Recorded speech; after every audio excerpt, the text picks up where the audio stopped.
Bismillahirrahmanirrahim. Assalamualaikum warahmatullahi wabarakatuh. Innal hamdalillah nahmaduhu wa nasta'inuhu wa nastaghfiruh wa na'udzu billahi min syururi anfusina wa min sayyiati amalina. Man yahdillah fala mudhillalah wa man yudlilhu fala hadiyalah. Allahumma sholli wa sallim wa barik ala sayyidina Muhammadin wa ala alihi wa sahbihin ajmain, amma ba'du. Ya ayyuhan nas, usikum wa nafsi bitaqullah wa ta'atihi la'allakum tuflihun. Ya ayyuhallazina amanu taqullaha haqqa tuqatih wa la tamutunna illa wa antum muslimun. Hadirin jamaah Jumat rahimakumullah.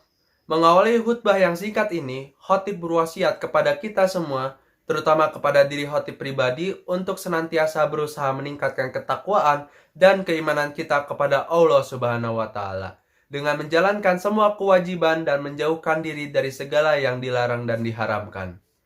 Alhamdulillah, kita patut bersyukur kepada Allah Subhanahu wa Ta'ala karena masih diberikan nikmat iman, nikmat Islam, dan nikmat sehat sehingga dapat melaksanakan ibadah sholat Jumat di masjid dengan penuh hikmat dan mengharap ridho Allah Subhanahu wa Ta'ala. Salawat serta salam semoga selalu tercurahkan kepada junjungan Nabi Muhammad Sallallahu Alaihi Wasallam yang telah membawa dari zaman kegelapan ke zaman yang terang benderang dengan cahaya iman dan Islam. Jangan sampai kita merasa aman dari azab Allah Subhanahu wa Ta'ala yang bisa datang tanpa terduga-duga. Sebab sesungguhnya tidak ada yang merasa aman dari azab Allah Subhanahu wa Ta'ala kecuali orang-orang yang merugi. Allah Subhanahu wa Ta'ala berfirman, "Afa aminu makrullah, fala ya'manu makrullahi ila qaumul khasirun." Maka apakah mereka merasa aman dari azab Allah yang tidak terduga-duga? Tiada yang merasa aman dari azab Allah kecuali orang-orang yang merugi. Quran Surat Al-A'raf ayat 99. Hadirin jamaah Jumat rahimakumullah. Sumpah Pemuda adalah suatu ikrar pemuda-pemudi Indonesia yang mengaku bertumpah darah satu tanah Indonesia, mengaku berbangsa satu bangsa Indonesia, dan menjunjung bahasa persatuan bahasa Indonesia. Ikrar tersebut merupakan hasil keputusan kerapatan pemuda-pemudi atau Kongres Pemuda II yang digelar pada 27-28 Oktober 1928. Di antara pelajaran penting dalam momentum Sumpah Pemuda ini adalah pentingnya bidang pendidikan dan semangat untuk mengisi kehidupan dengan hal-hal yang bermanfaat. Terlebih bagi para generasi muda yang akan menjadi penerus tongkat estafet kepemimpinan bangsa. Mereka harus mengisi masanya dengan hal-hal yang bermakna dan membawa manfaat bagi orang-orang di sekitarnya. Usia remaja adalah usia yang sangat produktif untuk menuntut ilmu. Tubuh yang masih bugar dan akal pikiran yang masih tajam harus tetap terus diasah selagi kesempatan masih terbuka lebar. Tantangan zaman yang akan dihadapi kelak tentunya lebih berat daripada masa sekarang. Generasi muda sekarang harus bersiap menjadi generasi yang tangguh menatap gelombang badai perubahan yang siap menghantam. Generasi muda muslim zaman sekarang harus menjadi pemimpin berkualitas di masa depan. Karena masa depan agama dan bangsa tergenggam di tangan dan terpikul di atas pundak generasi muda. Selagi pintu masih terbuka lebar, tuntutlah ilmu sebanyak mungkin. Tapi bukan hanya dicari dan disimpan. Setelah diperoleh, ilmu juga harus diamalkan semaksimal mungkin. Allah Subhanahu wa Ta'ala akan membuka pengetahuan baru tentang hal-hal yang belum diketahui. Rasulullah Shallallahu Alaihi Wasallam bersabda, "Barang siapa mengamalkan apa yang telah ia ketahui, niscaya Allah akan menganugerahkan pengetahuan tentang apa yang ia belum ketahui." Hadis riwayat Abu Nuaim. Bergulirnya waktu merupakan tanda yang nyata bahwa jatah usia kita semakin menipis. Sementara itu, kita tidak tahu kapan hembusan nafas kita berakhir.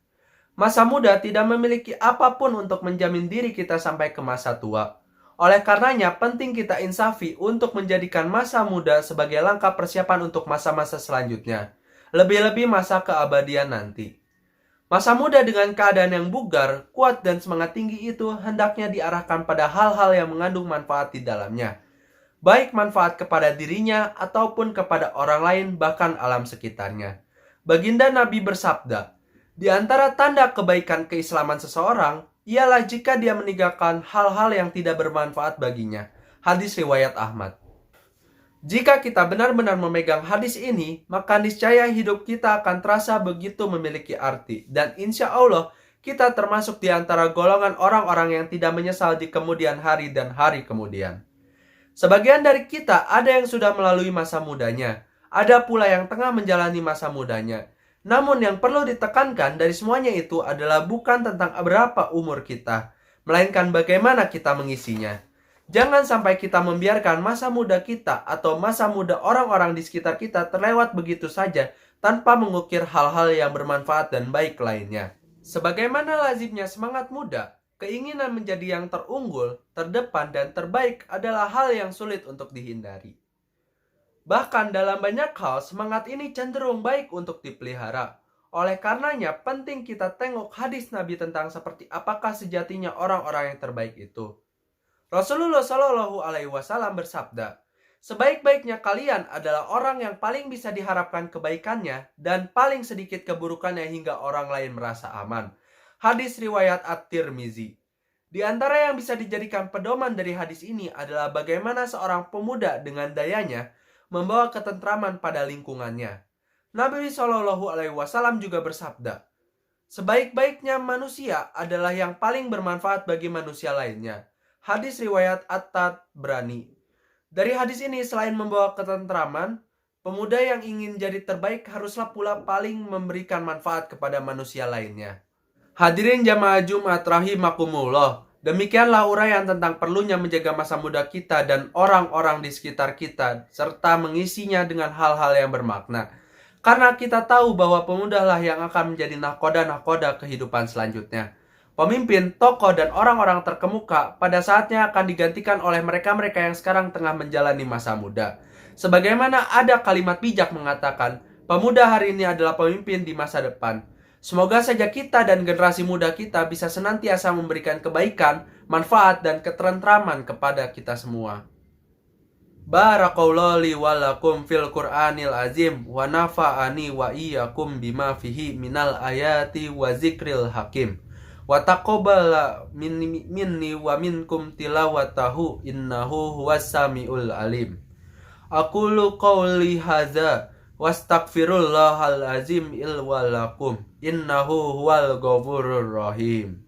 Allahumma ighfir lil muslimina wal muslimat wal mu'minina wal mu'minat ahya ilmin humma wal amwat innaka sami'un qaribun muhibbud dawat. Rabbana la tu'akhizna in nasina wa akhadna. Rabbana wala tahmil alaina isron kama halamtahu alal lazina min qablina. Rabbana wala tuhammilna mala taqata lana bihi wa'fu anna waghfir lana warhamna anta maulana fansurna ala qaumil kafirin. Rabbana atina fid dunya hasanah wa fil akhirati hasanah wa qina azabannar. Walhamdulillahirabbil alamin.